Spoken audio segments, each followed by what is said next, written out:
All right, so polls are one way of trying to figure out who's going to win. Watching the markets are another. They're pretty good at predicting elections sometimes, too. Joining us right now is Ryan Dietrich. He is senior market strategist at LPL Financial Research. And Ryan, the market's been pretty calm at this point. Do you think they are predicting one side or the other winning? Well, we think it's a lot closer maybe than what the polls say. You know, if you think about it right now, since August 3rd, the S&P is up over 7%.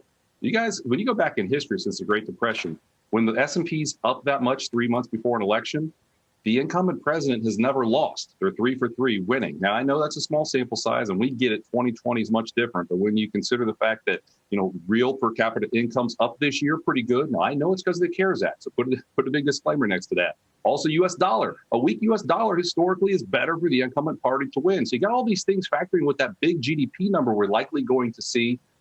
We think it's maybe closer to a coin flip than what what a lot of people think. Kind of like maybe 4 years ago, it's closer than what the experts are saying if you kind of pay attention to kind of what the market is telling us in the economy, in our view. Which is why you are saying that you're taking a barbell approach to this. What does that mean? Absolutely. You know, barbell approach means stick with who got you there, and also who might take over if the economy does better. First off, look at technology, look at communications. Those are where the earnings are coming from. I mean, this upcoming earnings season, that's where a lot of the growth is going to come from. So we still like that. And look what tech did just yesterday, right? A huge day, obviously. And again, that's more of a, you could say maybe more of a pro-President Trump play.